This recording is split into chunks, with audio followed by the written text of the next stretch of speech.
For me, it began in 1992 with an ending. I was 5 years old and happened upon a comic shop advertising the death of Superman in its window display.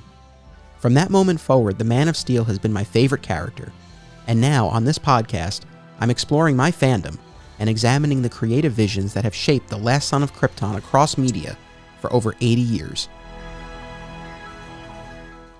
Welcome to Digging for Kryptonite, a Superman fan journey. I am your host, Anthony Desiato. Joining me this week is the last son of Long Island, Scott Honig. Hey, Anthony, how you doing? Scott, welcome. So we are here to discuss the first half of the Jeph Loeb, Joe Kelly Superman run from the early 2000s. And I've been very excited about this. I've been looking forward to this for a long time. And you know, it's funny, as I was sort of mapping out the sequence of episodes for this podcast, I very, very briefly toyed with the idea of going chronologically, and then I quickly abandoned that. And in deciding, you know, kind of really where to start with these deep dives, because in our premiere episode, it was more of a general overview, it was a fun discussion about being a Superman fan generally. But now as we really start to dig in here, I was thinking, well, okay, where do I start? And it did not take me long at all to come to this run, because this has long been my favorite period of reading the Superman titles. And so it made perfect sense to start with, you know, not just one, but two episodes on this run from the early 2000s. So we have a lot to unpack and a lot to get through. But I was curious, when did you first experience this run? Were you reading it as it originally came out? Did you come to it later? So I experienced it shortly after it had begun. It was in 2000, and I was almost primarily a Marvel reader at the time. And I heard that at Marvel, the X-Men books were taking advantage of the fact that it was an election year, and they were running Senator Kelly for president on an anti-mutant platform. And I thought, that's really interesting. And then over at DC, I heard they were running Lex Luthor for president. And I thought, that's really interesting, possibly more so. And then as I was reading the X-Men books, spoilers, they actually assassinated Senator Kelly before the election. And so they never had a chance to explore the story possibilities of that character becoming president and how that would impact the mutant population. But DC actually went through with it. They actually pulled the trigger and elected Lex Luthor president. And I thought that was absolutely fascinating. So at that point, I hopped on and I started reading both forward and slightly backward to the beginning of that run at the same time. Gotcha. Yeah, the President Lex storyline, we'll actually get to that in the next episode. That's in the second half of this period that we're talking about. But yeah, that was definitely one of the highlights. And, you know, in a second, listeners, I'll give you the breakdown of issues that we're talking about. But generally speaking, when we're referring to this era, some of the major storylines of the time were Y2K, Critical Condition, Emperor Joker, President Lex, as we said, Return to Krypton, and Our Worlds at War. So those were sort of the big tentpole events of this period of time. And, you know, this was a run. I think other fans and critics refer to this as the Loeb-Kelly era. Loeb wrote the main Superman title. Joe Kelly wrote Action Comics. There were, of course, two other titles, and I don't call this the Loeb-Kelly run at the expense of the others. But again, I think that's generally how that period is sort of known, and it very much seems like those were the guys who were really driving a lot of the storylines at the time. As far as specific issues, so this wave of teams, they kick things off with Superman, number 151, Adventures of Superman, 573, Man of Steel, number 95, and Action Comics, number 760. So for this episode of the podcast, we'll be talking about approximately 10 issues of each of those titles. And then in the next episode, we'll cover, again, about another 10 issues or so of each of the titles. I have to say that this run, rereading it, very much made me appreciate the passage of time. Because if you had asked me, you know, when did this run start, you know, rationally, objectively, like I know they came on at the very end of 99. One of their first big storylines was Y2K. Like, again, rationally, I know when it started. But I think in my head, like for all these years, I've always just thought of it as like, oh yeah, that run I really liked, like, like from a few years ago. And when I sat down for this reread, it just really hit me because I was reading the Superman books at the time. As I've discussed before, I started with Death of Superman. So I was a 90s kid, man. Like I read all the Superman titles throughout the 90s. They were a mixed bag. We'll dive into that period on the podcast in the future, but suffice it to say, by the time this, new crop of teams came on the books, they needed some fresh blood. They needed a little bit of a revamp. The teams that had been working, and no disrespect to any of them, because they carry those books for many years, but a lot of those creators had been doing it for a while, and I think it's hard to sustain at a certain level, over that period of time. And I also think that the law of diminishing returns was at play there. They had such huge success in the early 90s with Death of Superman. And you saw over the course of the rest of the 90s a lot of status quo altering events, designed to match the success of that. And nothing ever did. And so we got Superman Red, Superman Blue, the electric powers, all sorts of things. So by the time this team came on, I think it was a welcome change of pace. But again, when I sat down for this reread, it just really hit me that I was 12.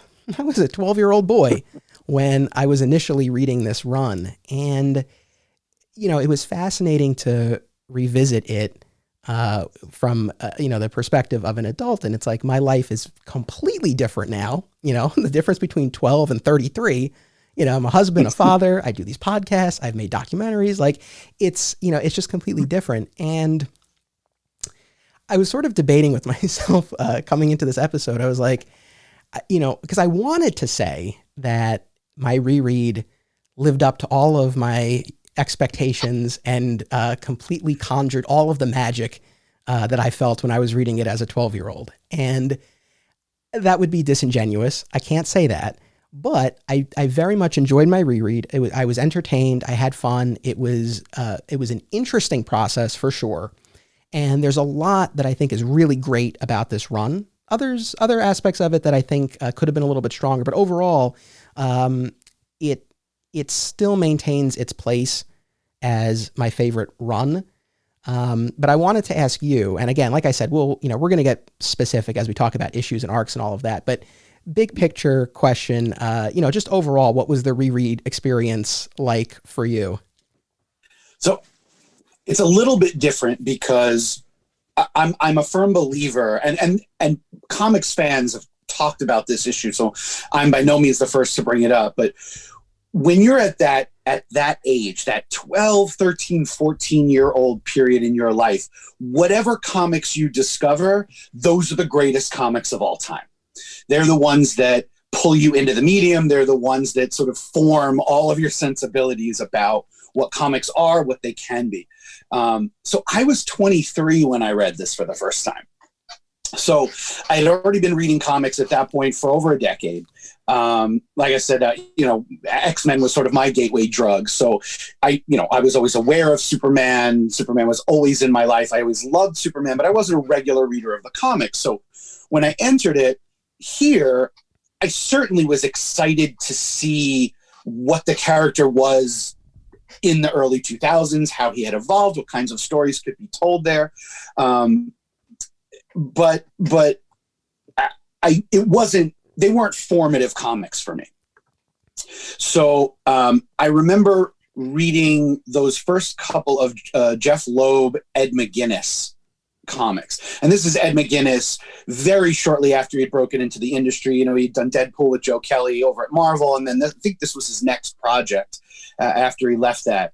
And I just thought, what a breath of fresh air his art style brought to Superman. It evoked very closely Joe Shuster. Like there's something in the face, the real squinty eyes and that real square jaw that I saw as being sort of that original design, but it was such a modern sensibility at the same time. And that's what Superman is, right? He's a character who, he's been around longer than any other superhero. And so he is very much a relic, but he also always manages to be reinvented and stay current and relevant. Sometimes better than others, but I was completely enthralled by this run when I first read it, even though I was seeing it through an adult's eyes. Doing the reread, it was super fun. I loved the Ed McGuinness art again. Not all the stories I think landed for me as well as they did that first time, but it was definitely still fun. Good. Well, I'm glad you enjoyed. Otherwise, it would have been a miserable experience. It would have been a miserable experience otherwise because, again, this was not a light reading project. And so, I very much appreciate, you taking it on for sure. And, so it sounds like even though we came to the initial run, at different points, again, seem to have somewhat similar experiences revisiting it now. I'm really glad that you brought up Ed McGuinness because, when I do episodes like this, obviously this podcast has just started, but when I've done other book club podcasts, I always tend to really focus on the writing side, but this is a visual medium and the art is a, huge component of all of this. And I too, loved and still love, what Ed McGuinness brought. And, so Loeb started with issue 151. He did 3 issues with Mike McKone, and then Ed McGuinness came on with 154, which was part of the Y2K storyline. And, he would go on to draw, with the exception of the occasional fill-in, he would draw the rest of the Loeb run, and then he would go on to do 2 out of the 4 arcs on Superman Batman that Loeb did. So, for a good few years, I mean, in my mind, he really was the definitive Superman artist of the time. And when I think of that era, I think of him. And I think you summed up his style perfectly. And, again, describing art is really not my area of expertise, but like, again, the thick lines, like everyone drawn like a linebacker, and like you said, sort of evoking, the earlier style of the character. But I love his stuff so much. And that was definitely one of the highlights of revisiting it was his art for sure. Yeah. I mean, I remember starting this run and seeing that it was Mike McKone, and I had forgotten that McGuinness wasn't there right at the beginning. And look, McKone is a perfectly established and very competent artist. He's a great storyteller. His line work is quite nice. But when you get to 154 and Ed McGuinness takes over, there's just something that happens, and it really elevates the title. I think you can even notice the difference in Loeb's writing, that even his writing gets stronger because he's now working with this new artist. And I just, for me, it made a world of difference. And I don't think any of the other artists, no disrespect to them at all, I don't think any of the other artists on any of the books in this era even touch what Ed McGuinness was doing. Yeah, I would agree. No, for sure. And like I said, I mean, when I think of that period of time, it's McGuinness's art that immediately comes to mind. So, again, I gave a breakdown of the issues that we're going to be talking about. And as we said, Jeph Loeb was the writer on the Superman title. Joe Kelly took over Action Comics. Mark Schultz was on Man of Steel. He had actually started about half a year earlier, so he was a holdover from the previous teams. But again, he had only just started, and they kept him on for this new iteration. And so those 3 guys would write their titles for all of the issues that we're going to be talking about over these next 2 episodes. Adventures of Superman was kind of all over the place because we started with Stuart Immonen and a young Mark Miller sharing writing duties. And they only did a few issues, and then J.M. DeMatteis took over, and he was on there for, again, a few issues, and then a little bit before Our Worlds at War, Joe Casey would take over. So that book, I think, is the hardest of the 4 to try to pin down. But it was interesting because I remember this as a kid, and I was reminded of it when I did my reread. The whole idea with these 4 teams and the 4 titles, right, because we had 4 monthly Superman books, was that each one would really have its own flavor.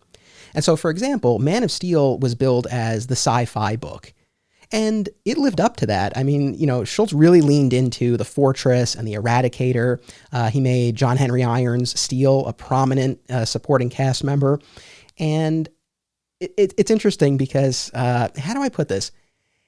That's not my favorite flavor of Superman, but I very much admire the identity that they gave that book, and it was Doug Mahnke on the art, gorgeous. So it's like, I so admire, like they gave that book such a distinct identity, and I'm glad that that exists. Like if you have 4 Superman books, you should have one that really leans into the Kryptonian origins and all of that. It's just not necessarily my favorite. Yeah, what was difficult for me at the time too of reading Superman in this period was, when I got in, I went all in. It wasn't just, it was the Loeb McGinnis that pulled me in, but, because the issues sort of connected at key moments to all the others because of storylines that ran through all the titles, I was buying all of them. And that's how they get you. That as a marketing strategy, it's quite brilliant. But seeing them again now, I realize that it actually makes for a little bit of a disjointed read, because I think obviously when you're publishing books in this way, they have to be largely editorially driven because you have 4 different creative teams that sometimes are left to do their own stories, but then every few months are brought together to do a crossover where each issue leads into the next. And I think that you can do that and have it be editorially driven, but you can't then at the same time also have your creative teams go off and tell their own flavor of story, because that sci-fi thing that Mark Schultz is doing may not connect as well to the cinematic kind of storytelling that Jeph Loeb is doing, for instance. So I feel like you almost can't have it both ways. You really would have to decide you're either going to let your creative teams do what they want and tell their own stories, or make sure that everybody is kind of similar in flavor, that at least there's some sort of house style of writing. You hit the nail on the head, and I couldn't have said it better myself. And, I said before that overall I enjoyed my reread, for the most part. And where maybe I didn't enjoy it so much, there were a couple of stories, and we'll talk about them, or I guess I'll say now, Emperor Joker, for example, was an example of a story that I thought the idea was better than the execution. There were a couple of instances like that. And we'll get into greater depth as we move forward, but there were definitely a few storylines where I said, oh, this is so close to being great. It's a great idea. And I just thought the execution could have been a little bit stronger. And, it's very easy with the benefit of, hindsight and 20 years to look back and say, hey, they should have done this. Nevertheless, that's what we're here to do. But the other thing that made it challenging was exactly what you just said. And I think had I been able to just take the Loeb issues, those were my favorite of this entire period. And had I been able to just take those and read them in a vacuum, I think I would come away with a different impression of that period. And again, it's not even that, there was anything bad about the other books. Like I said, with Man of Steel, it just wasn't necessarily the flavor that I necessarily gravitate toward. But as you hit on, it's just the way the stories were told. The books all utilized the triangle numbers that were employed during the 90s, right? So they gave you the reading order for each year, again, to help you keep track of the 4 titles. And there were certainly plenty of instances where the books did their own things. And for example, the first 3 issues or so of each of the titles during this run kind of did their own thing. Certain subplots carried over, but they kind of did their own thing. And then they came together for Y2K. So again, there were some instances where they stood on their own, but overall, like you said, it was editorially driven, and they were crafting a weekly Superman adventure. And, again, unless, like you said, you have that unified house style that everyone's following, it can make for a disjointed reading experience. As much as, I think this group of creators, and I think the creators in the 90s too, I think they did as strong a job as you could of coordinating, but it's just the nature of it. And, I would have to imagine for, Mark Schultz, for example, like the guy's always stuck writing part 3 of, of any story. And like I said, he used Steel a lot in his run. So it's like whenever there was a crossover and he had it's like all of a sudden in part 3, Steel plays a big role, so. Every part 3 is the Steel part. Yeah. So I think, so again, as I'm evaluating this, I think, like I said, there were a couple stories where, I just felt they were so close, but they missed the mark a little bit. And then again, just the nature of the publishing of Superman comics, that you had these 4 titles, varying flavors and qualities, and they fit together well enough. but it didn't always make for, the smoothest reading experience. Right. And one of the things that actually was reinforced in this reread was that there was a reason why the Loeb McGinnis issues were my favorites of the run. I was hoping that would remain the same, and it really did. Not only was McGinnis's art, I thought, just sort of head and shoulders above the other artists working on the books, but Loeb was doing things in his writing that I wasn't seeing in many of the other books. The other books seemed to me to be much more plot driven. And Loeb, while he's sort of known for being this very cinematic writer, which makes sense because he came to comics from the film world, he wrote character moments so well. Those quieter character moments. One of the trademarks that I noticed, which I didn't notice when I was reading it month to month, is that he will often have his issues narrated by a supporting character. And oftentimes it was a supporting character who actually wasn't directly involved in the plot. So by doing that, you could have the plot advance as it's going to, but he still gets to explore characters like Lois or Jimmy or Perry White or Pa Kent in ways that he wouldn't have gotten to otherwise, or would have had to have shoehorned into the plot in some way to allow their character to develop. And so by having them narrate it, and sometimes they were narrating not directly what was happening in the story, but they were narrating some kind of parallel other story. There's a particular issue where I want to say it was Lois talking about a tornado. And the metaphor of the tornado applied to what was happening in the literal plot, but she was really talking about it more in terms of, being in Kansas and that, Tornado Alley and all that. And I thought that was super skillful in ways that I just didn't see necessarily in the other writers. Again, I'm not, by no means am I trying to knock anybody who worked on these books. Like you said, they were doing the absolute best job with what they had at the time. And writing monthly comics, I have to imagine, is just an impossible grind. But that's, I think, what makes it so much more special when you see issues that rise above what you think a monthly comic is capable of. I've had a big smile on my face the entire time that you were saying that, because that is hands down my favorite aspect of this period of the comics and of Loeb's issues in particular. Exactly what you just said. I think that, having those narrators, letting you see Clark and Superman through the lens of the supporting cast, not only humanizes Clark and, maybe gives you greater insight than you would get if you were just following his adventure. But as you said, and I hadn't really thought about this, but yeah, it is also a fantastic way to give a supporting character more play, where otherwise, like you said, it would be hard to necessarily have, a whole Pa Kent issue, right? So I think that it really did serve a number of purposes, but that I was going to bring that up, and I'm so glad you did, because that was really the standout of this reread. And while we're not covering Superman for all seasons in this episode specifically, we'll get to that in another episode down the line when we cover the various tellings of the Superman origin. But that was what Jeph Loeb wrote Superman-wise before taking over the Superman title. And it was this year, for anyone who's not familiar, this year one retelling of the Superman origin story. Not even so much the origin story. It was really just the seasons of year one sort of thing. But each issue... And I've heard tell that it's also one of the inspirations for the Smallville show, which exactly. I know you and I are both fans of. Yes. And in that, each issue is narrated by a different person in Clark's life. And so Loeb carried that over to this title. And yeah, I mean, you're 100% right. You don't get that in the other titles, certainly not with the frequency or the depth, that you do with the Loeb issues. And so I would say, Lois is his most frequent narrator. She definitely does the first few issues.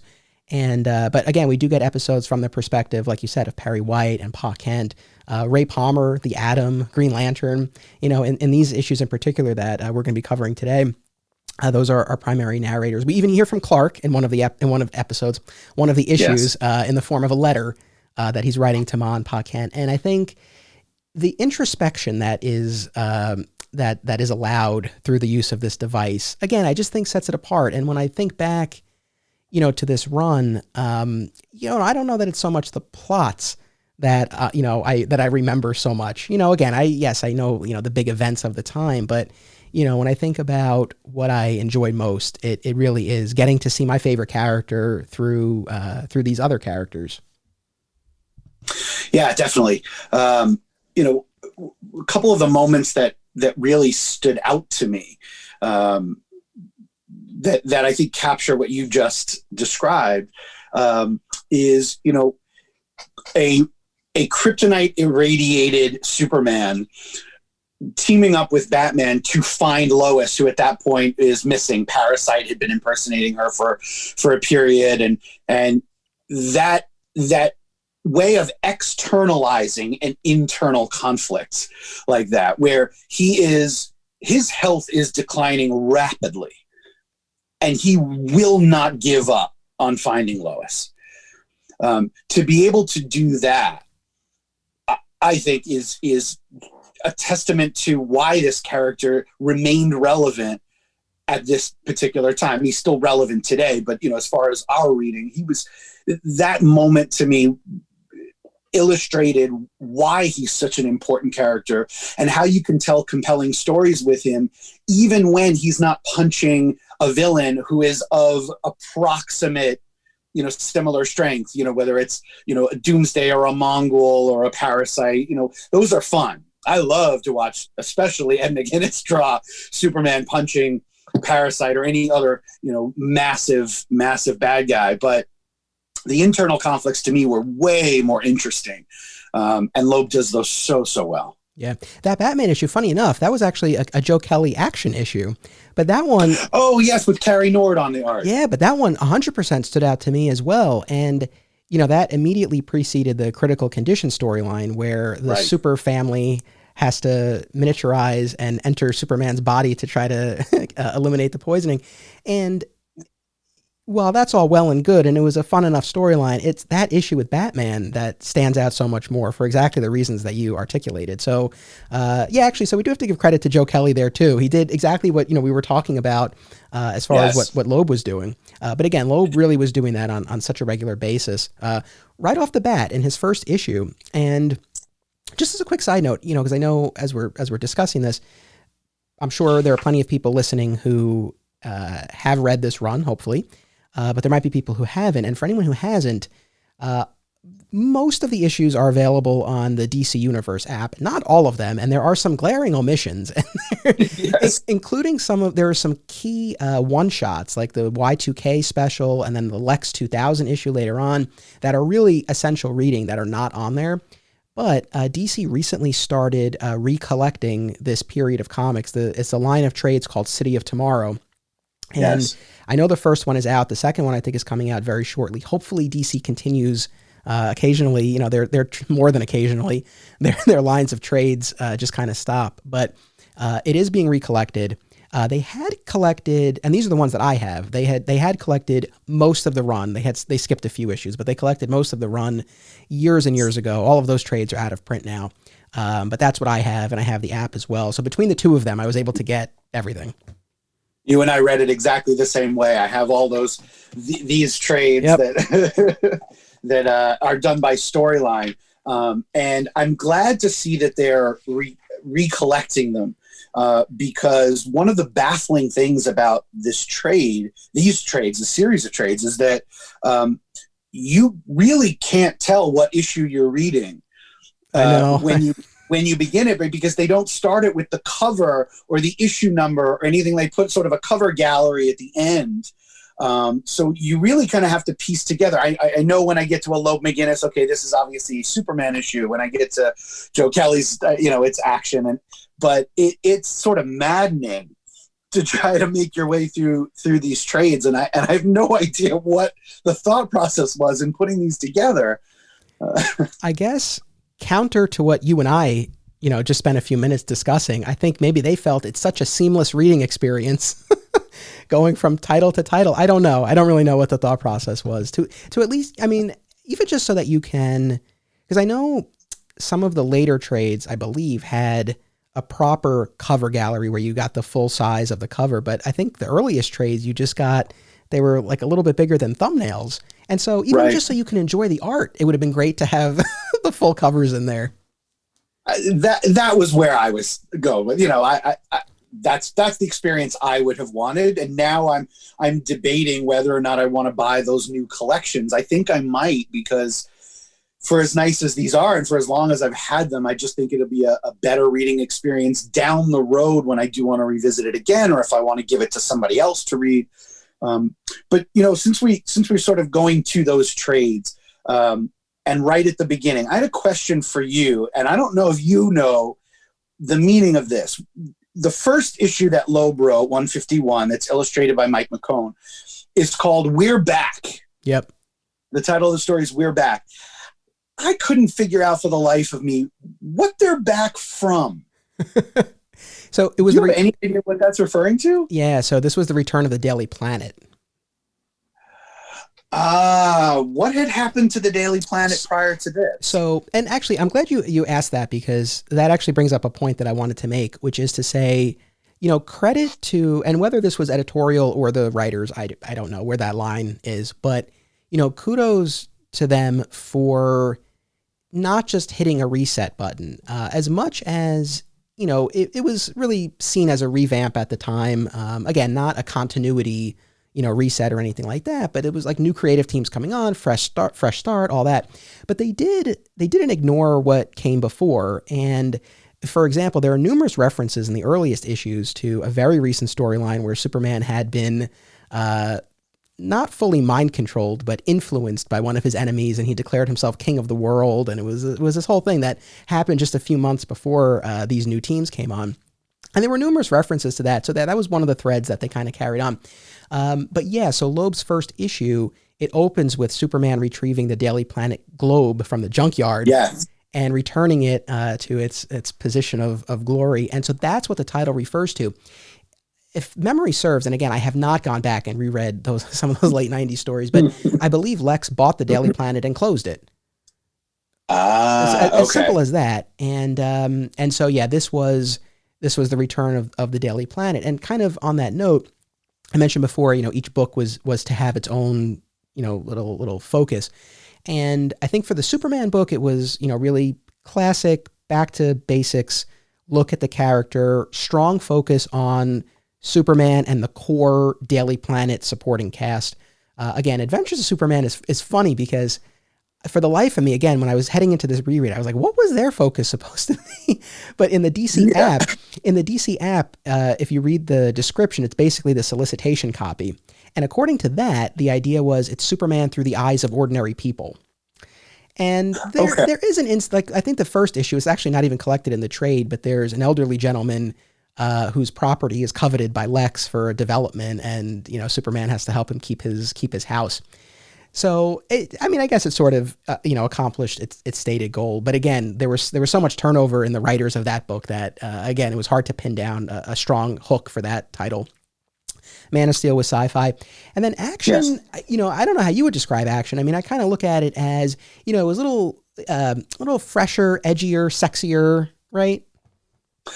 Yeah, definitely. I mean, that character Encantadora is I think representative of that sexier kind of look. Yeah, I can see that. Was it? Do you think that they were trying out that flavor to see if they could push Superman more in that direction to kind of capitalize on the fact that we were now in the 21st century and other comics of the time perhaps had been moving in that direction? Could be. I mean, your guess is as good as mine. I certainly don't remember reading anything about that per se. It might have just been, Joe Kelly's, style, and they leaned into that. Yeah, I'm not sure. But so that was sort of those were the stated intentions as far as what each book would sort of tackle. And again, I think for the most part, they lived up to it. So right at the beginning, we have the return of the Daily Planet in our first issue by Loeb, narrated by Lois.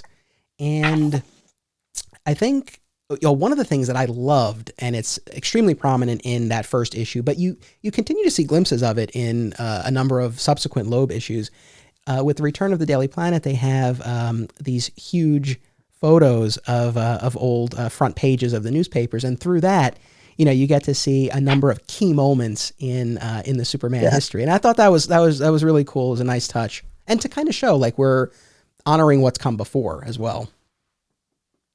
Yeah, I think it's important to do that anytime that you have a paradigm shift in such an established, ongoing story like this, because you have to honor both the existing fan base, but and try to appeal to newer, younger readers as well. So, as much as you want to move forward, try new things, take the character in different directions, and as writers and artists put your stamp on it, you also want to make sure that you communicate, even if it's subtly, even if it's just in those images, that we know where we came from. We did our research.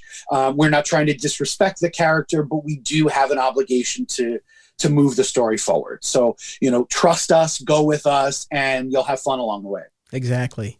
And so, I want to talk about these first few issues, particularly on the Loeb side, because there are two main things that really stand out to me. And one is, I thought this was such a clever idea, and it just felt like a very believable way to inject some tension. It didn't feel contrived. And what I'm referring to is we find out at the end of Loeb's first issue that the reason Lex decided to sell the Daily Planet back for the grand sum of $1 was because Lois had made a deal with him that in exchange for him giving the planet back, she would kill one story, any story, at any point in time at Lex's request. And I thought, it's like, it makes so much sense. And it's like, again, it's the sort of thing where you get why she would do it, but you also get what a betrayal it is and why she would keep it a secret. I love that whole storyline. I agree, for the reasons that you stated, but also because it allowed him to plant it here in the first issue and then largely ignore it for large chunks of time. Yeah. Except when he'd bring it back. And this idea that there was this shadow always hanging over Lois and always hanging over the Daily Planet, and by extension, always hanging over Clark and Superman, that could come to a head at any moment. It's that classic mistake from the past that you thought you got away with, that's just always there, always in the back of your mind. And as a reader, I felt that tension. When is that going to actually come back and bite her? And like you said, it's a great way to create narrative tension, and specifically in a serialized medium, to create tension that just builds and builds and lasts and lasts. Brilliant stroke. And it was such a great flip on, the typical dynamic where, Clark is the one with the secret, Superman's the one with the secret. Now it's Lois carrying something like that. So I thought that was great. And, I want to say, I know one of the storylines we're going to touch on is, what appears to be marital tension between Lois and Clark. And of course, it turns out that's not the case. And I have some thoughts on that, but, with the exception of maybe that storyline, for the most part, you get a really fun, I think, a fun dynamic between Lois and Clark across the titles. And, I love them together. I like them as a married couple. And, to anyone who argues, that marriage ages a character or something like that, I think these are great issues. I think more recently, you see it again with the Tomasi run on Superman and, with Lois and their son, John. But it was great just seeing, again, for the most part, like a healthy, supportive, married team. Yes. And I think that's precisely why, for me, and it sounds like for you too, the ruse of the marital problems, when again it's really Parasite impersonating Lois, that did fall a little bit flat for me.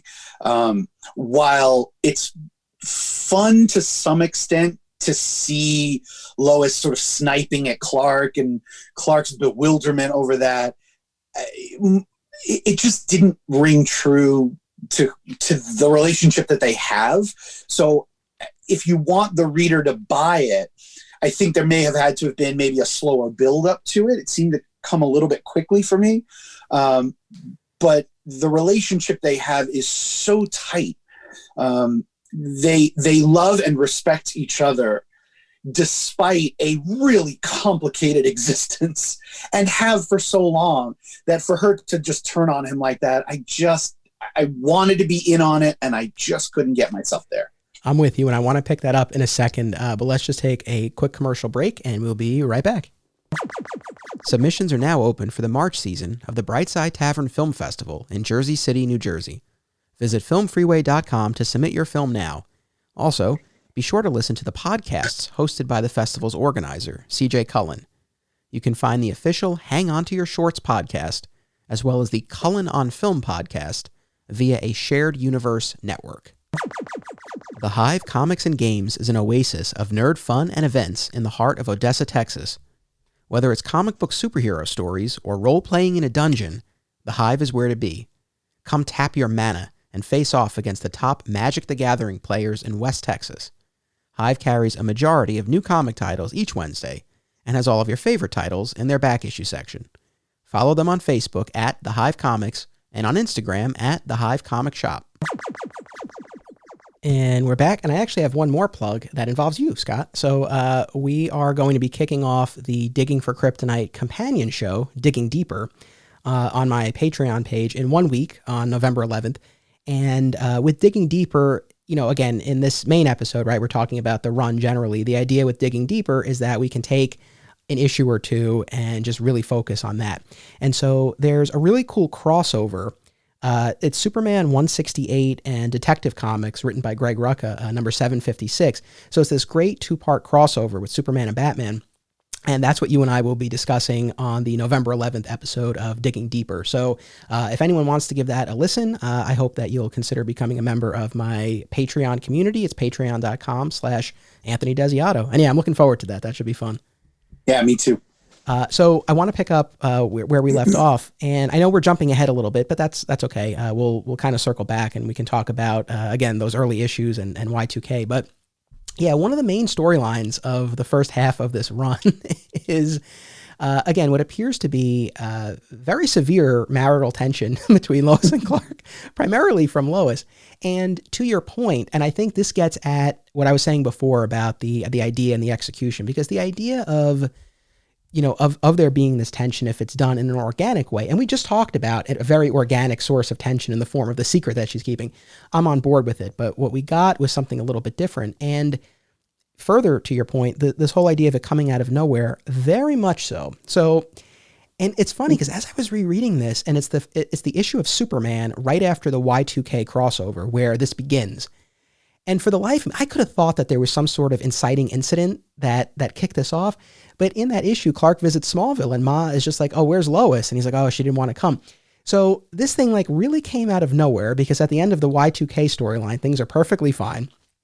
And, and I guess, you had said this before. It turns out, we find out in a few issues that Lois had been replaced by a shape-shifting parasite.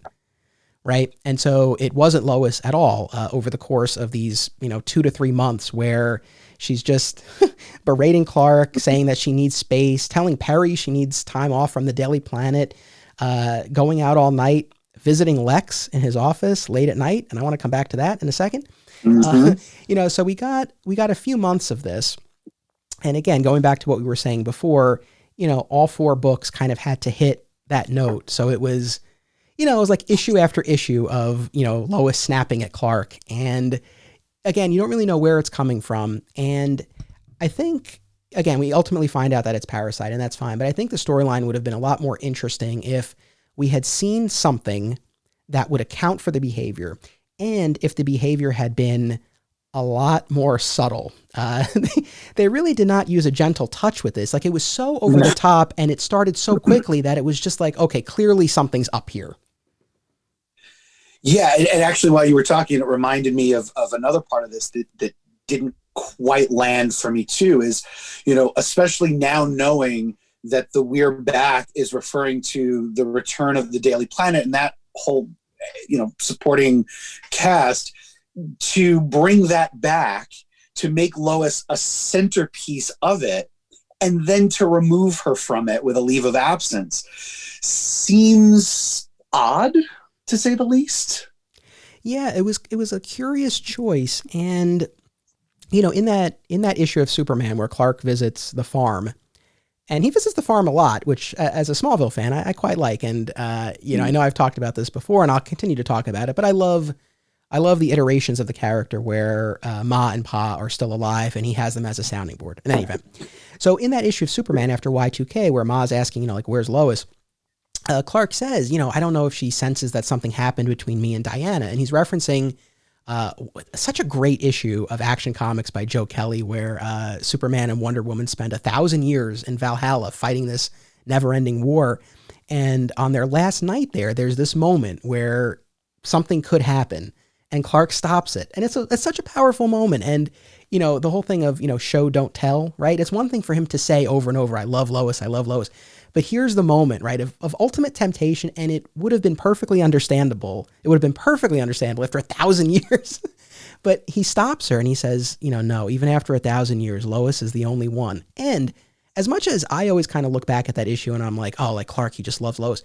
To Diana's credit as well, she's like, oh, that, you know, that's perfect, Clark. And, you know, they, you know, address the fact that they're best friends and they appreciate having that dynamic. It's such a great issue. I love it. And, you know, so that's what Clark is referencing when he's talking to Ma. And I think if they had given us any indication that, you know, Lois sensed that something happened, you know, anything, I think that, you know, it would have given the story more teeth, but you know, I don't want to say it was confusing, but it just really felt like this was coming out of nowhere, you know? Yeah, what happens as a result is fun enough. I mean, the battle with Parasite and, you know, how it all ultimately unfolds. And then, of course, you know, once he defeats Parasite and realizes that had been Lois all this time, then becomes the search for, so where's the real Lois? And that leads to some fun places as well. I think I mentioned one not that long ago, but yeah, I feel like if you don't get the reader on board with the reasons why this is happening in the first place, even if you somehow manage to stick the landing, there's something that doesn't quite work in the story. Yes. And to be clear, I'm not saying that I wanted there to be actual tension, that I didn't want it to be an imposter. I'm not saying that. It's just that I wish it had been more believable, because you read it and it's like, okay, clearly, you know, she's either possessed or it's an imposter, right? And you immediately come to that again, because it came out of nowhere and because the behavior was so extreme, it just felt wildly out of character. And yeah, I just feel like if they had toned down the tension a little bit, and if they had shown you something that could be construed as an inciting incident, it would have been a lot more compelling. That was my gripe with that story.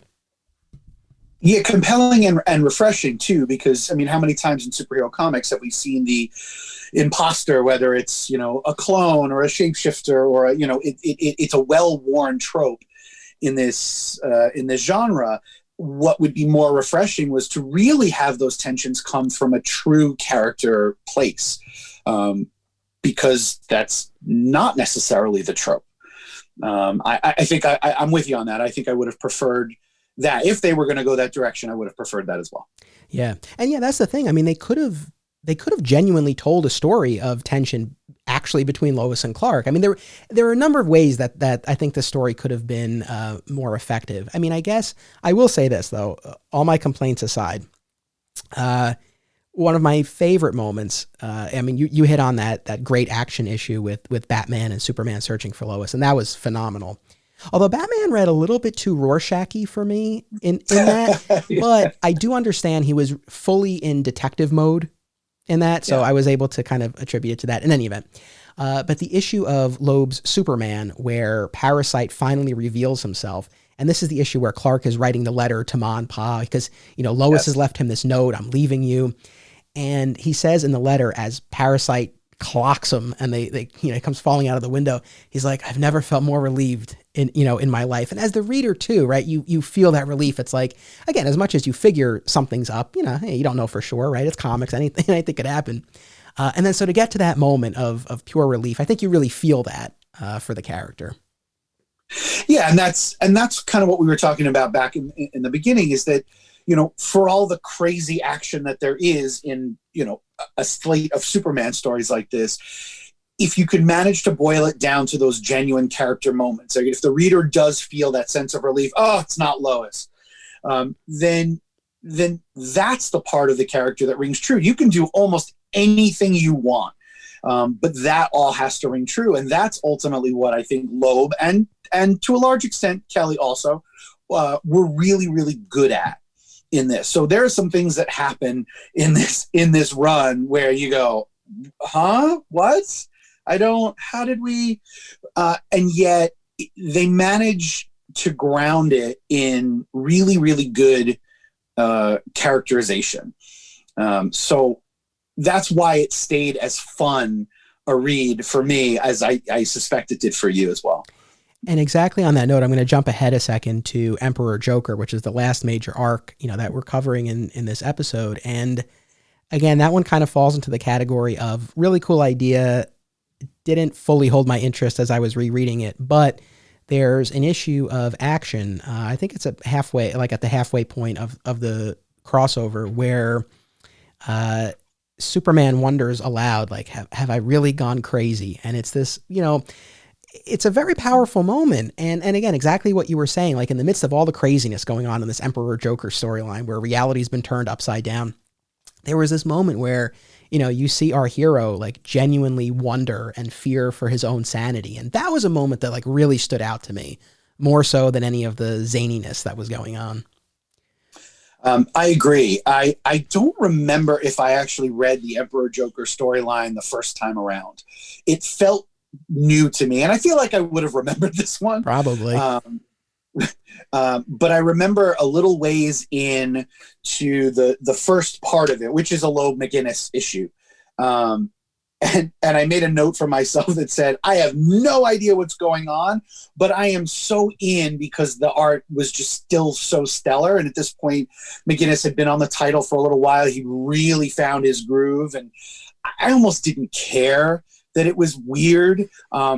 I will say that on some of the other issues that he didn't draw, I found myself being taken out a lot more because I didn't have the art to hold me into the story. I also felt like it was too big a story for Joker as a character. To give him godlike powers to reshape the universe as he wishes I don't know. I had trouble with it.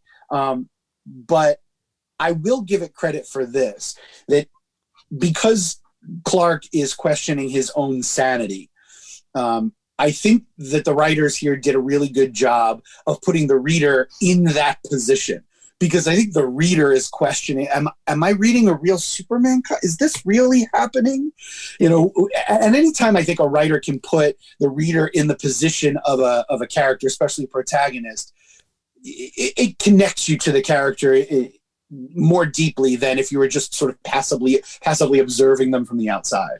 No, that's a great point. And I mean, it is at times a disorienting read, just as the characters are very disoriented. Again, for anyone who's not familiar with Emperor Joker, the basic premise is we start off with Superman in the black costume, which as a kid of the 90s, I enjoyed seeing, locked up in Arkham. He's public enemy number one. Bizarro is Earth's greatest hero. Lois is basically Lex Luthor. She runs Lane Corp. So basically everything's upside down, and you find out halfway through the story that Joker is the one behind all of this, and he accomplished it by stealing Mxyzptlk's power and reshaping reality. And so you didn't read this as it was coming out, you said, right? So you might not remember this, and I'm even trying to remember all the details, but if I'm not mistaken, they kept the Joker part of this a secret. Because as you might have noticed in the story itself, it's actually two storylines. So the first part is called Superman Arkham. And right. I remember at the time you knew that a one shot was coming out, but it was called Emperor ? They did not reveal that it was Joker. So they kept that a secret really until the last possible moment. Now, of course, the entire storyline is known as that, and it's not a secret going in, but I just wanted to note that, and for anyone who remembers, reading that the first time around, there was this added component, even though I don't know, actually. And I don't remember as a kid if I was like, oh, this is clearly the Joker. I mean, now knowing what happens and being older, like it's easy to look at it and say, oh, clearly like these were little nods to the Joker. But at the time, and certainly as a kid, I don't know that I necessarily was like, oh, this is going to be Joker. But certainly they tried to build up the mystery around, what this would be. But now it's just Emperor Joker. Yeah, I don't remember the marketing pitch at the time. It's at this point just too long ago in the rear view. Did you ever watch the Batman cartoon Brave and the Bold? Yes, not every episode, but a number of them, yes. So I never watched it. It looked like it was aimed at a younger audience, which is great. And I actually figured when my son gets a little older, like that would be a perfect thing to watch with him. But yes, as I discovered in the process of rereading Emperor Joker, they did a version of Emperor Joker on Brave and the Bold. And there's no Superman, so it's strictly a Batman story. And rather than involving Mxyzptlk, it's Batmite, who accidentally gives Joker the powers. But the broad strokes as far as Joker reshaping reality and killing Batman over and over, which I was actually surprised that the cartoon went as far as it did. I mean, it wasn't gory, but there was no mistaking the fact that Batman was getting killed over and over and over.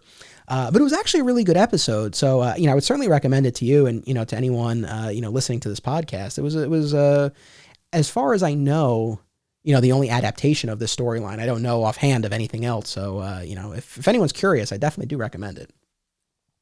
Yeah, that's not one of the episodes I saw, but now it makes me want to go see it. I want to jump back to this. I got to tell you, man, I'm enjoying this so much. Same. Again, I read this when I was 12, 13, 14. And as much as I'm sure, those of us at the comic shop, we probably talked about it, but I've never had a full-on in-depth discussion with someone who read the whole thing and just reread it. So, I've really been looking forward to this. In any event, going back to what a segue here, because the question I'm going to ask is going back to the storyline with Lois and Parasite, and not to be crude, but Lex banged Parasite, right? I think that's pretty clear.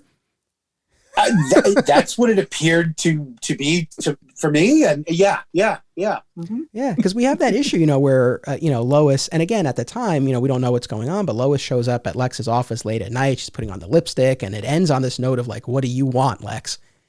And then there are subsequent issues where, Lex seems troubled by the encounter, especially when he finds out that it was Parasite. And there was actually, it's in the trade, so maybe you did reread it.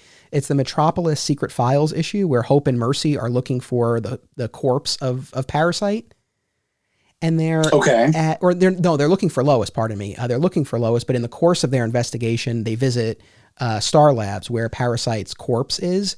And Hope and Mercy in their narration discuss how the doctor found Lex's DNA on the body, and they kind of, I think they bribe or threaten the doctor to, toss out those results. So just a fun bit of DC trivia, I guess. Oh, but that actually brings me to, and again, I don't want to nitpick or anything like that, but it does bring me to another qualm that I have about this whole Parasite storyline, which is it feels needlessly complex of Parasite.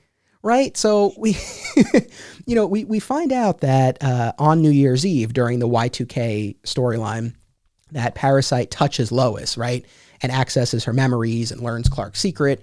And I guess it's at that moment that he decides to, kidnap and impersonate her.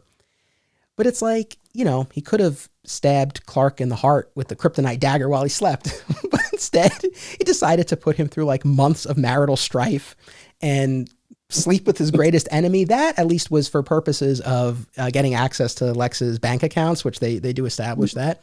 But it just felt, and again, not to nitpick, but it just felt definitely out of character for Parasite. And even by any villain standards, like the psychological warfare that Parasite decided to enact, it was just a little odd. I don't know. It's hard for me to reconcile with any version of Parasite that I've ever read. Yeah, well, what's funny is it feels unlike anything you'd really see in a superhero comic in one sense, and on another, it's perfectly in line with the tradition here. It's basically, to me, like an emotional version, an emotional modern version of the elaborate death traps that like 50s and 60s villains would prepare for the heroes. We saw a lot of them like on the 66 Batman TV show where, you're thinking, these villains have access to guns and missiles, and if they just really put their minds together, I'm sure they could figure a way to lure Batman in and just shoot him. And instead they have to chain him up, and he's over a buzzsaw, there are laser sharks, or whatever this elaborate death trap, and then of course they leave him in the trap and they leave the room and they assume that it's going to kill him. And this to me read similarly. We were way past the point in superhero storytelling where you could get away with the elaborate death trap, but if you could do it on an emotional level, and really break the character down so that he's vulnerable before you land the killing stroke, that to me feels I don't want to say believable, because I don't know if that's quite the word that we want to go for, but it sounds like it's still keeping well within superhero tradition. All right, I'll go with that. No, you make a good case. I'll accept it. Yay, I win. But yeah, that was definitely, it was an interesting storyline, and of course it coincided with Clark exhibiting symptoms of what we would later find out is kryptonite poisoning. But at the time, he chalked it up to the emotional turmoil of his deteriorating relationship with Lois. That actually gave it, I did think that gave it an interesting component, right? And that actually was, that's an instance where I thought that was kind of clever, because it's obviously so out of character that Superman would be sick. But then you're like, well, his heart's broken and it's manifesting in this way. Like it could be, right? And then, of course, you find out that he has been poisoned, and then that leads us right into the critical condition storyline. But I actually like that. And it, I think, one of the quotes from the issues is, he says, "I always thought it was only kryptonite that could kill me, not a broken heart." And, so you really do see, again, you see the love that he has for Lois. And, you see it because the potential absence of it, from her side is just so devastating to him. So, again, there were some aspects of the storyline that I thought were interesting. It's funny because as a kid, I was really trying to think back on this, because reading it now, it's like, okay, it's so clearly not like it's not Lois, or it's not, she's not acting herself, right? But as a kid, it's hard for me to remember what I was thinking at the time. But I will say this, the issue where quote unquote Lois goes to Lex's office, I remember it felt so wrong to me. Like it really conjured a reaction in me when I read it as a kid. I was like, and again, it would seem so clear that it wasn't Lois, but I guess I didn't make the connection at the time. And it just, I felt sick watching that, Yeah. And look, whether you like every aspect of the plot as it's unfolding, it really does show, though, Loeb's masterful hand as a writer, because one of the hallmarks of really good serialized superhero storytelling is that ability to have a sort of A plot, a B plot, and a C plot. And so here, you've got a physical battle with Parasite, you've got the seeming marital troubles, you've got Lois's shady deal with Lex, and when you're trying to tell your story, you're going to push your A plot to the fore, and then once that has run its course, naturally you don't move on to something brand new. The B plot rises up and takes the place of the A plot. So, that one runs its course, and the C plot then becomes the A plot. So in doing this, I think Loeb really had full control over his story. Again, whether or not everything hit exactly right with each individual reader is almost beside the point, but you can kind of see the structure behind it, which is great. And I will also give them this. I do admire the fact that, they created a conflict for Superman that wasn't a physical one. I mean, ultimately, yes, he had to fight Parasite and all that, but, it was this broken heart, and it's like, how does he fight, how does he quote unquote fight, a wife who wants nothing to do with him? So it was, kind of putting him through his paces, in a different way than we had seen before. So, all right, I'll be a little bit more forgiving towards that storyline. Yeah, and even to pick up on some of those themes, you mentioned before that issue where Clark goes to visit Ma and Pa Kent, and of course, more happens than just that, because the conflict in it is that Superboy is there, mm-hmm. and while what will emerge later is essentially an imposter story, We don't know that in this particular issue. And yet Loeb is very subtly laying the seeds for this notion of imposters, because Clark's internal conflict throughout the issue is that his parents have taken in Connor and are treating him the way they used to treat Clark when he was younger, and he feels sort of replaced a little bit, and he's jealous, and he's not above those kind of petty emotions. It's not until the end of the issue where he and Connor sort of reconcile. Not that Connor has to reconcile, but Clark sort of reconciles it within himself. But I thought that was a nice touch too, that while you're, to sort of divert you from the main plot, but also echo some of the themes that would emerge later, he gives us that issue. I really enjoyed that issue in particular. Yeah, that is a great point. I think you hit the nail on the head. And yeah, it was interesting seeing the way he reacted to Superboy being there, because it felt very, un-Superman-like, but maybe Clark-like. I mean, and I think that's where, when I look at this run, both the first time I experienced it and rereading it now, what I enjoy most about it is the characterization of Clark and the rest of the supporting cast, but particularly Clark, and the humanity that Loeb in particular infused into the book and into Clark. And again, you see that in the way, the other characters talk about him via the narration. You see that in moments where maybe Clark isn't his best. There are a lot of moments like that. And again, that's what really stands out. And that's what, I love so much about this period of the comics. But I think it was a great point that you made.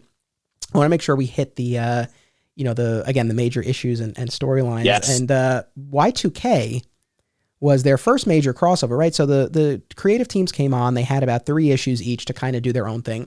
And again, in the main Superman title, well, actually, I don't know that we even got into this yet, but the plot of those first few issues was that the son of Mongol arrives on Earth, warning Superman of the coming of Imperiex, who would kind of pop in and out throughout this entire run, culminating in Our Worlds at War, which we'll talk about next time.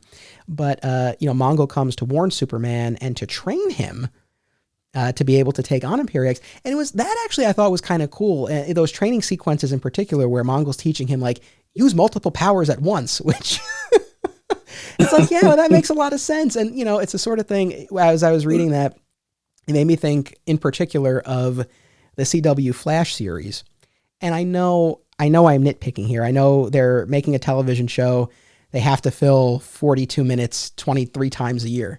That being said, it always drives me nuts when Barry super speeds up to the villain and stops and announces himself and waits just long enough for the villain, to either attack him or get away. And it's like, you have this amazing power at your disposal. Use it. And for Clark too, it's like, you could do all of these things, and there are definitely powers that, he's not always using super breath, for example. Right. And very rarely using them at once. So I thought that was kind of a cool bit. And also just this idea of Clark working with someone he would normally see as an enemy, I thought was an interesting idea. I agree. I like that too. And I forgot that Imperiex was seeded as early as it is.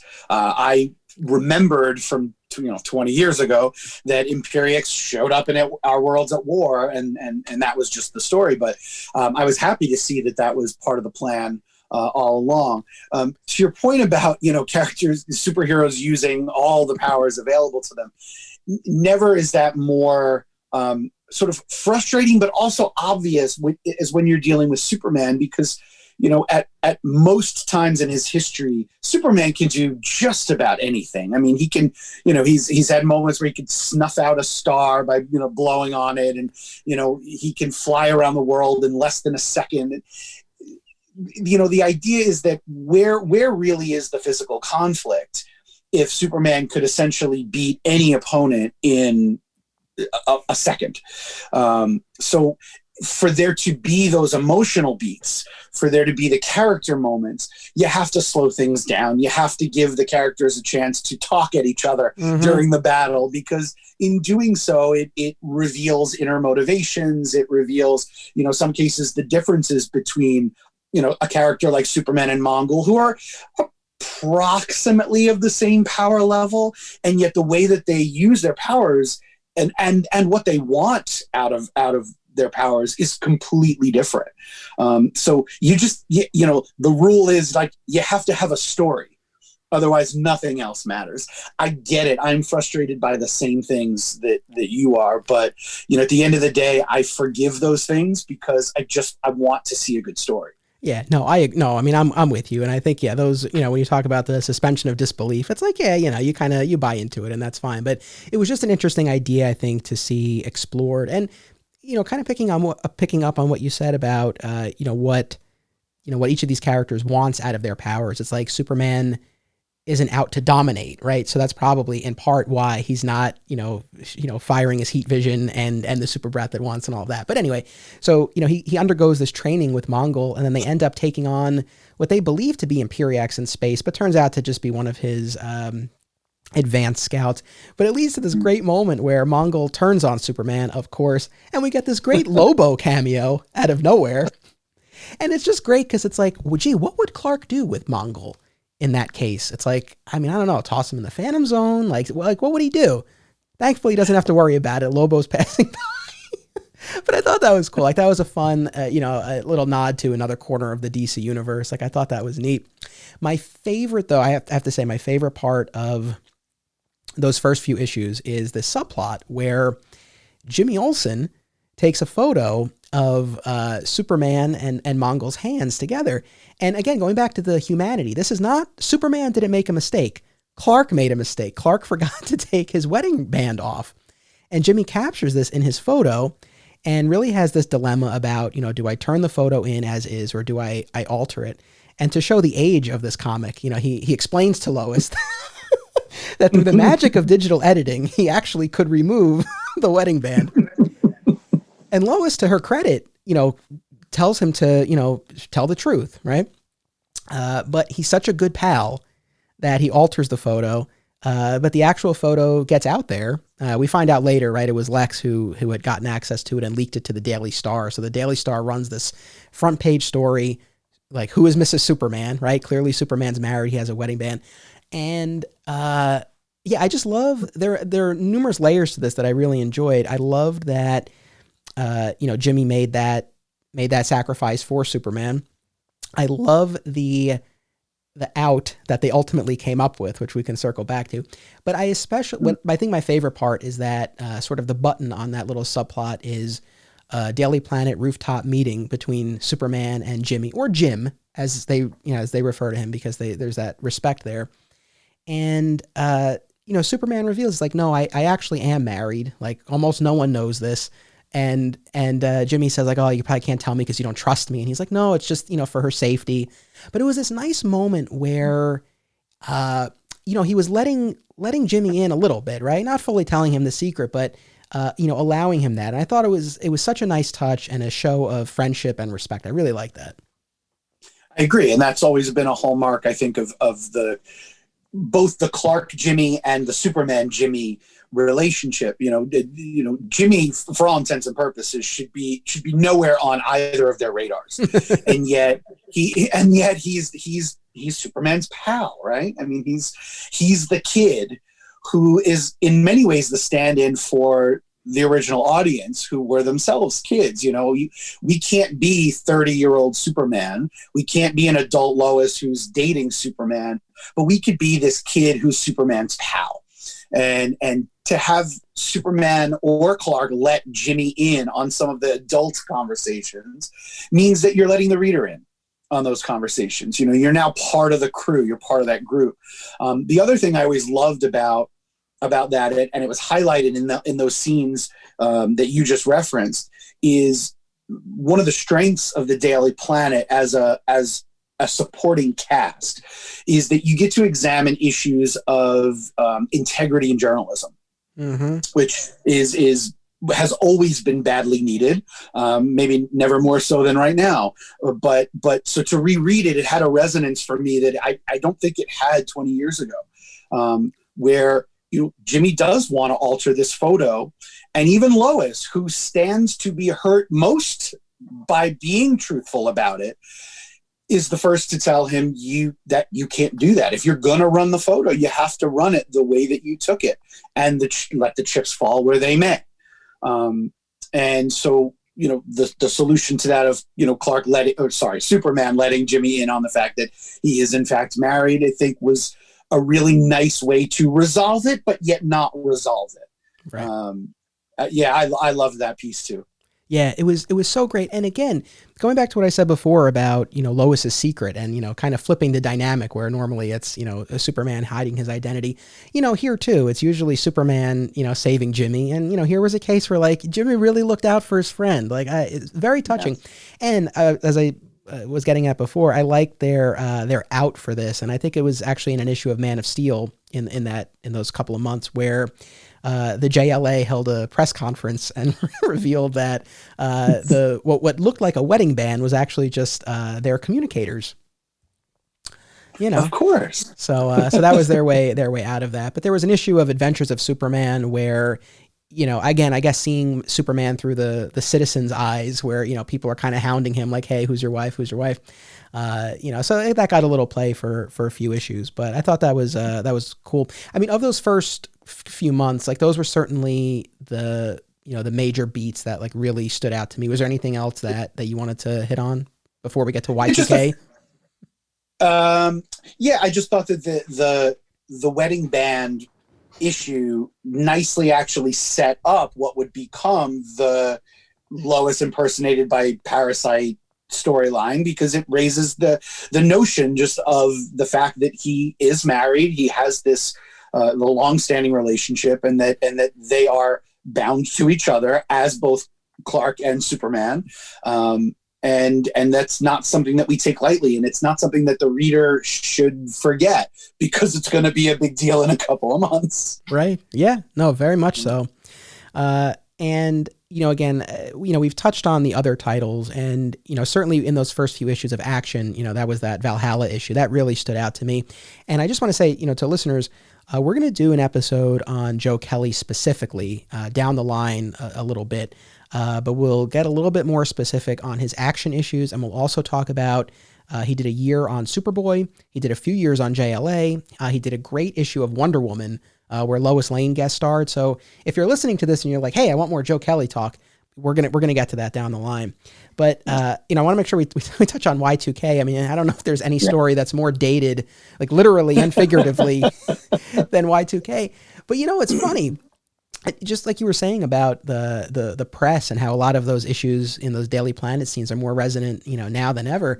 And even in that Y2K storyline, there's a scene where, there's a local market that's all out of champagne, which, okay, it's New Year's Eve, people are celebrating, and baked beans because everyone's stocking up for Y2K. But it's like, look, we just lived and are still living through a period where you couldn't get toilet paper. So, that actually hit home, more so than I thought it would. It did.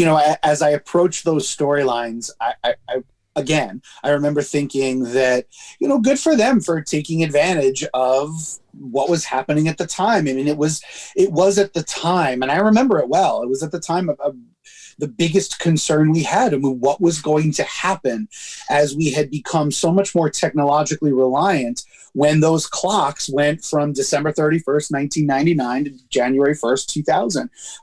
People didn't know whether nothing would happen, which is ultimately what happened. But, people really thought like the world was just going to explode. I know. There are all these crazy theories about what Y2K was going to mean. And I thought, well, a superhero story is a great way to explore those fears. And superhero stories have always taken on the issues of the time, whether you're talking about World War II back in the Golden Age, or whether you're talking about the atomic age at the beginning of Marvel in the early 60s. Like, they've always been unafraid to tackle the issue of the day. So this shouldn't be any different. I don't know that it really holds up all that well. I will say, though, that even in the last 20 years, we've become incredibly more technological. We've become so much more reliant on our devices to connect us to the rest of the world and to just even perform our regular mundane tasks. So, if all of that either shut down suddenly, we'd be lost, or if, as sci-fi has been, predicting for many, many, many years, if technology overtakes us, then that's just as valid a concern. And so, Y2K, it's got its flaws, but I thought good for them for tackling it. The one thing that didn't hold up nearly as well as any other aspect for me was can I guess before you say it? Please do. The computer generated Brainiac 13? Yes, that's the one. Oh man. I applaud them for trying. And it probably was cool at the time, but yeah, that didn't really hold up so well. Yeah, sadly, I knew that's where you were going to go with that, and we did not talk about this beforehand. No. Yeah, no. So I mean, again, I agree with everything you said, and I remember reading it as it came out, very close to New Year's, and I have fond memories of my first read through of that story. So, and there's some good stuff. I mean, look at, if nothing else, that's when Ed McGuinness made his debut, and that classic cover. Of Superman with the planet behind him. Beautiful. So that's when Ed McGuinness started. We got, the biggest outcome of this storyline was that Metropolis got upgraded by the Brainiac 13 virus. And let me just say also quickly, because I know I went on record in the last episode as saying that Brainiac is not my favorite Superman villain. And that's true. That's still the case. I don't hate him, but it's just not my favorite. But that being said, if you were going to do a Y2K storyline and the outcome is, you want to upgrade Metropolis, I think Brainiac was the perfect vehicle for it. But yeah, so the ultimate outcome of the storyline is that, again, Metropolis gets this huge technological upgrade. It literally becomes the city of tomorrow as a result of the Brainiac 13 virus, which I thought, again, was a cooler idea than it was executed, because I think, you look at Gotham, for example. Gotham has a very distinct identity. Gotham is a character all its own. Jeph Johns did a lot in his Wally West Flash run to really build up Keystone City as like this blue collar sort of town, really give it more of its own flavor. Whereas Metropolis, I don't know if you quite had that as much. And so I think this was a way to really give Metropolis a very unique identity within the DC universe. It is the city of tomorrow. So I think it was a cool idea, but I don't know.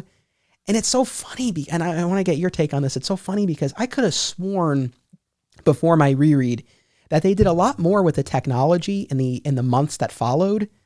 But there's really not a ton. They don't really, it doesn't get much play. It's there, but you don't really see as much of it, Yeah, you would think for as big a deal as they made of the story, especially like you said, this was the debut of the new art team on Superman, that they would carry that forward a little bit more than they did. It's funny, you mentioned Gotham City, and if I'm recalling correctly, right around the same time that these stories were coming out and Metropolis was getting an upgrade, Gotham was devolving into no man's land, which is, an interesting sort of return to the first episode I did with you, which was no man's land. That's right.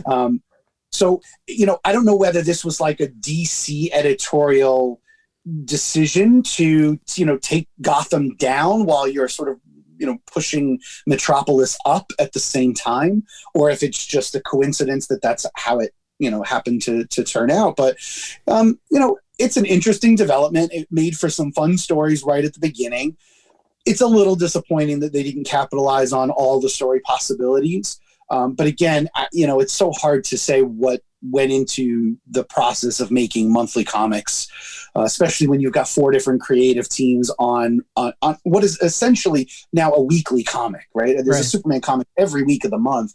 That has to be just grueling. Yeah, no, for sure. And I will say, as far as other things that stood out to me about that storyline, they did troll us a little bit with the very brief return of Electric Superman. And, thankfully it was short-lived. And I think even at the time reading it, I don't think anyone thought that this was, a return to to that iteration. But for a brief moment, it appeared that he was Electric Superman again.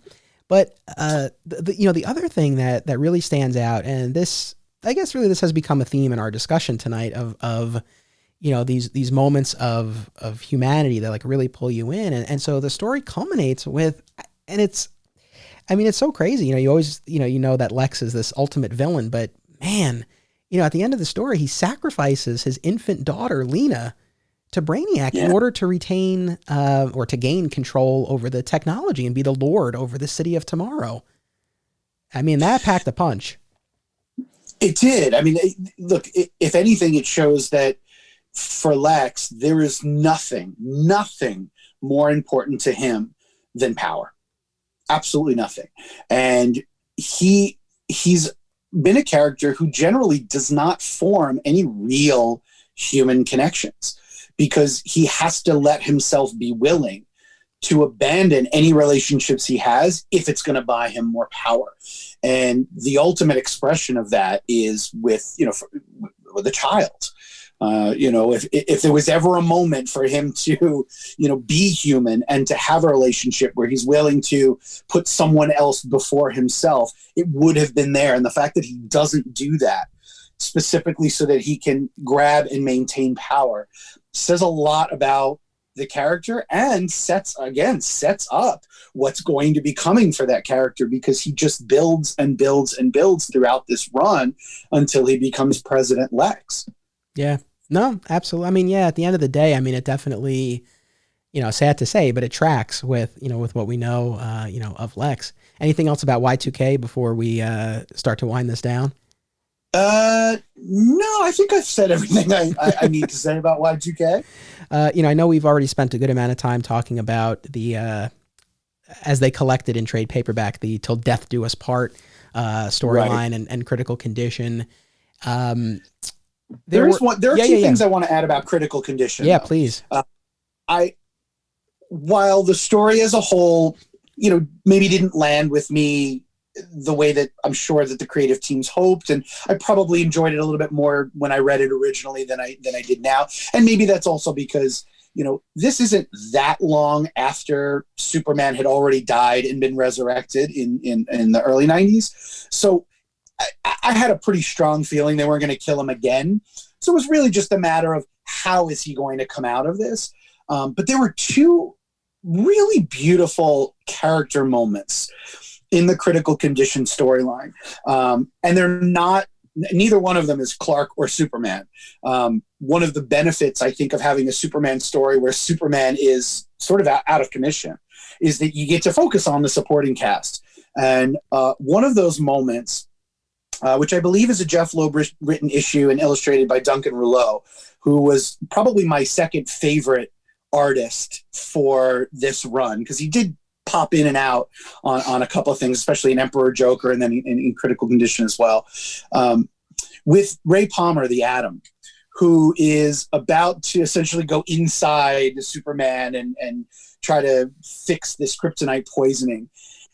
And Loeb could very easily have barreled ahead with all the sciencey tech and have Ray just jump right in. But there's a moment where Ray turns to, I think, John Henry Irons and a few other people who are watching. And he just says, can you just give me a minute? And he turns back and looks at the enormity, and I use that word intentionally, at the enormity of what he's about to undertake. And to give a character who, he's a superhero like all the other Justice Leaguers, who should be so sure of himself. And time is of the essence, and yet he knows that what he needs is a moment to collect himself and realize that if he does not succeed, Superman will die again. And he will be not responsible, but he certainly will feel the weight of that after the fact. I loved that he gave him that moment. And the second moment that I liked probably even more was a Jimmy Olsen moment. Jimmy Olsen is sort of up in an observation deck, and you're nodding. Yep. You know what I'm about to say. And he's looking down at the operating table, and he's technically there in a professional capacity. He's covering Superman's illness for the planet, and he lines up his shot, and he's got Superman's sort of green, sickly face, eyes closed on the operating table. And he's about to click that photo, and he lowers the camera before he can. And he just sort of mutters, "I'm sorry. I know Perry would have loved that shot," because it felt wrong to him to capitalize. It would have sold a ton of papers. So it felt wrong to him for the planet to make money off of Superman's illness. That was probably my favorite moment in the entire run.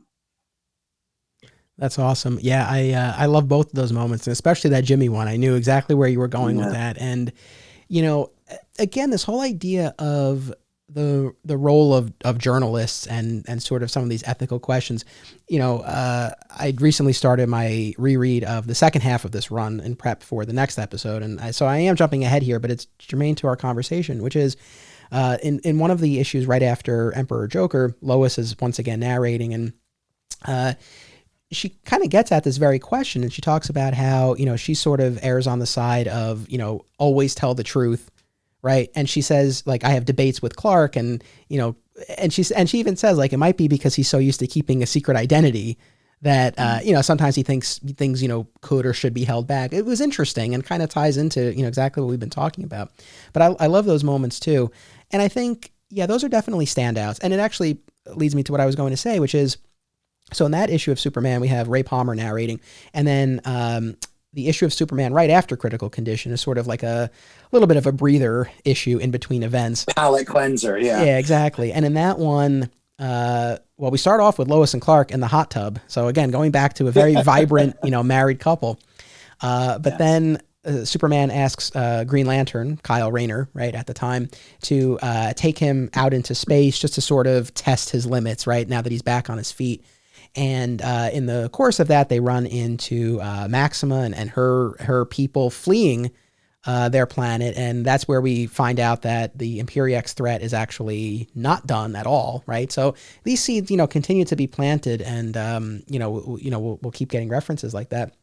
But that issue, you know, for me, definitely what stood out was, you know, seeing Superman, and not Clark, but seeing Superman through Kyle Rayner's eyes, right? And, you know, we get these great moments where Kyle talks about, you know, kind of not always having the confidence in himself, but seeing the confidence that Superman has in himself and in the people around him, you know, really lifts everybody up. So I thought that was a cool issue. And again, as much as a lot of the Loeb issues were the, you know, the humans, like really the friends and loved ones in Clark's life, it was cool to get these couple of issues where, you know, you get others within the superhero community. And I feel like this was laying groundwork for, you know, what Loeb would do in Superman Batman, where you had, you know, all of those great moments of Clark and Bruce, like, examining each other through the, you know, their internal monologues, which was great. Yeah, and it makes almost more sense to do that in a Superman title than anywhere else. In that Superman was the original. He was the first superhero. And so to see how other superheroes view him not only enlightens us about those particular characters. And, you know, Kyle is still relatively young and new to superheroing in this era. And so to have him and Superman go out together, you know, Loeb plays it this way, but I felt it, I think, instinctively, like I would feel completely inadequate, you know, flying out into space with Superman of all people. And yet what's beautiful is at no point in his interactions with any of the other superheroes does Superman make anyone feel inadequate, even unintentionally. And there's even that great moment, I think it's in that issue, unless I'm getting stuff mixed up, where Superman makes a joke and Kyle doesn't really quite pick up on it. And Superman says, "Is like, is it hard to tell when I'm joking?" Yes. You know, but yeah, it goes to show, like, right, that they have such reverence for him that, you know, he's still ultimately just a guy, you know? But I thought that was a nice little palate cleanser in between Critical Condition and Emperor Joker. And, you know, I think we've hit on a lot of the main points of Emperor Joker, but was there anything else about that storyline that we didn't hit on that you wanted to talk about? No, I don't think so. I just, you know, it was interesting reading it, and I'm fairly certain that I hadn't read it that first time around. So it was fun. It was weird, and maybe that's the point of it. Yeah, I mean, I think that's probably fair. And I mean, I will say, like, it was a fun read, as you know, for as much as I might not remember all of the specifics of my initial read as a 13-year-old, but you know, I remember it was a fun summer, you know, when that came out. And again, I think it's a really cool idea. I don't know, I think maybe fans sometimes are a little bit split on sort of, mixing heroes and rogues galleries and things like that. But I thought it was really cool to have, Joker be at the center of this. It was different, and yeah, it was fun. Again, the moment of Superman really questioning his sanity, that really stood out to me. Otherwise, yeah, again, it was a fun read. I don't know that that's a storyline I would go back to, yet again. It was a cool I thought it was a good payoff though. We haven't really talked a ton about Batman's role in this, but I mean, Batman is just tortured relentlessly and killed and resurrected, on a daily basis. So he really gets put through the ringer. And, at the end of this, when reality is set right, Superman actually takes on all of those memories, because otherwise Bruce wouldn't be able to function. And that was interesting on a number of levels, especially since we were not that far out from Identity Crisis, where such a big part of that was, Bruce's mind being tampered with. So this was an earlier example of that. So kind of interesting to see how it, kind of lines up with what we know is coming. And again, just another moment in that relationship.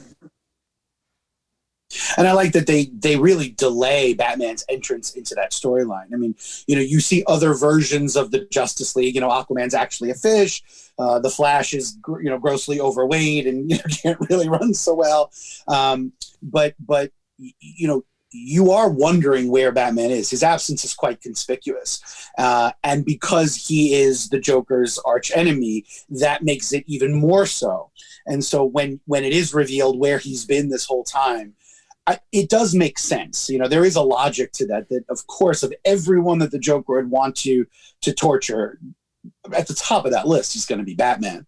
And, look, we get a reiteration of something we've seen from Superman many, many times is, his ability to martyr himself, his willingness to martyr himself so that others don't have to suffer. He will take on that pain and suffering so that you don't have to. Again, keeping with the character. So it's not that this storyline is a violation of any characters or stories. It wasn't my particular taste. I agree with you. I think it's a little bit cooler in concept than it is in execution, but it's fun. And it was certainly different from all the stories that had come before it. And from what I remember, all the stories that are going to come after it. And I will say that one thing I really did like was the way in which Joker was ultimately defeated. This idea that no matter what he does, he just can't not think of Batman. Batman looms so large in the Joker's mind. And the fact that that's the key to his undoing, when he has the power, I mean, literally to obliterate all of creation. But the fact that Batman, he just can't get Batman out of his head. He can't quit Batman. That's his undoing. I really did like that. It was a good payoff, I thought. Yeah, and Joker, I think, has always been one of those villains who is often defeated by himself. He can't get out of his own way because even he sometimes doesn't know what he wants, or can't get out of he sort of can't get the notion of Batman or the scheme that he has laid that time out of his own way. That's the best way I know how to say that, is he everything that he does is not only leading towards defeating Batman, but it also is completely in his own way. Yeah. There's also this really fun meta moment too in the final part where Joker addresses the artist of the book. He's like, "Hey, stop drawing Batman." So I thought that was pretty fun too. And yes. And again, if you're going to break the fourth wall like that, I think that's the perfect storyline for it. I know I mentioned the Brave and the Bold adaptation. I use adaptation, somewhat loosely, although they really did a great job. And again, I think you would dig it. And for anyone who likes the storyline or is curious about it, I do recommend it. But the Superman Emperor Joker storyline, I do think that's ripe for an animated adaptation. I think that would be kind of cool, and especially in that case where you have a unified vision and style for the entire 75 or 90 minutes. I think that could be kind of cool. I would be excited to see that at some point. I don't know that we'll get to it, but that would be cool. I would watch the hell out of that, but only if they bring back Gilbert Gottfried as Mixus-Piddly. Oh yeah, you would have to. And, like we've seen Ed McGuinness's art translated to screen for the Superman, Batman Public Enemy. So if they were able to kind of do something like that for Emperor Joker, I think that would be kind of, I would love to see that at some point, to be honest. Yeah, his art translates really, really well to animation. So I'm in. Yeah. And so with the end of, Emperor Joker, that brings us essentially to the halfway point of, this main period of this run of Superman comics. And so, like I said, in 2 weeks, we'll discuss the second half. My guest will be Mike San Gregorio. And again, the major arcs within that period were President Lex, which we've touched on already, and I'm excited to get into that. The timing is fortuitous, syncing up with real world events. And of course, Return to Krypton, which was an interesting storyline, and Our Worlds at War, which is really what a lot of this run was kind of building toward and became this huge event. So I'm excited to do that. Of course, before that, you and I will do our Digging Deeper episode next week, where we'll talk about that Superman detective crossover. So that'll be a lot of fun. Is there anything else about these issues that we've talked about that you wanted to say? No, just that I'm really grateful that you gave me the opportunity to revisit them, because I don't know, they're sitting on my shelf, but I don't know that it's necessarily something that I would have just gravitated toward. And, revisiting them was really, really fun, especially because they were really my entry into the modern era of Superman. Growing up as a child of the late 70s and 80s, naturally we had the Christopher Reeve movie, and I had the Super Friends cartoon, I had the Kenner action figures. But then I really sort of took a break. I drew Superman in my notebooks constantly, but, I really was not a follower of the comics. And this was the run that brought me back in. So, getting to revisit it and like you said, getting to talk about it in depth with somebody else who's just recently read it. I mean, that's what a gift. So thank you so much. Awesome. No, this has been a pleasure. I thank you, for sharing your insight. I mean, this was a fantastic discussion. And I mean, you brought so much to it. And I like I said, I appreciate you, undertaking this reading assignment. And, I'm grateful to you, and I'm grateful to the listeners for, giving me the forum to do something like this, because, it's one thing to sort of have a run that you look to as your favorite. And, again, it's like I read this as a kid, and it's cemented in my mind as, okay, like that was my favorite run. And, I've continued reading Superman since then. And, there's nothing that, has surpassed, that period for me. But again, it's one thing for it to sort of be in your mind, but then to really take the time to put it to the test and revisit it is just really a fascinating experience. So, it's been great for me. And, it's funny because I have, Death of Superman obviously holds a very special place for me because it was the first, but this is my favorite. And I think there are a lot of reasons for it. I do think objectively, they generally were strong stories. And like we said, I think the characterization was really spot on, and that stands out the most. And just for me too, the age that I was, 12, 13, 14 years old, I, was old enough that I was, getting a little bit savvier and picking up on a little bit more in the comics. Whereas, really as a kid reading some of those 90s comics, I mean, I was entertained. I don't know how much I was necessarily like really engaging with the material. And I think as I got into my teen years, I was a little bit more equipped to do that, but I was still a kid. So I still think it was easier for me to suspend my disbelief and to just give myself over to the story. And I think it was just like that perfect combination of my age and these stories. And it just fit, and it worked for me. Absolutely. And it's funny, when I was that age, I did actually pick up a Superman comic. I was at a Catskill hotel one winter with my family, and the gift shop happened to have the Death of Superman trade. And it was like, the first trade they produced was like $3 or $4. And it was just those couple of issues. And I forewent the evening's activities, whether it was a comedian or a band or whatever it was. And I sat in the hotel room and I read that thing cover to cover, and I bawled like a baby. And that was the absolute first Superman comic that I read. And then I didn't read anything until these issues here. Right on. Well, thank you again for being part of this. Thank you to all of our listeners for tuning in. Make sure that you come back in 2 weeks. And remember, it's about what you do. It's about action. Digging for Kryptonite is a Flat Squirrel production, art by Greg Schiegel, music by Basic Printer. If you like what you heard, be sure to listen to My Comic Shop History, available on most major podcast platforms. Sign up for exclusive additional content, including the Digging for Kryptonite companion podcast, at patreon.com/Anthony Desiato, and watch my documentary film, My Comic Shop Country, out now on Apple TV and Amazon.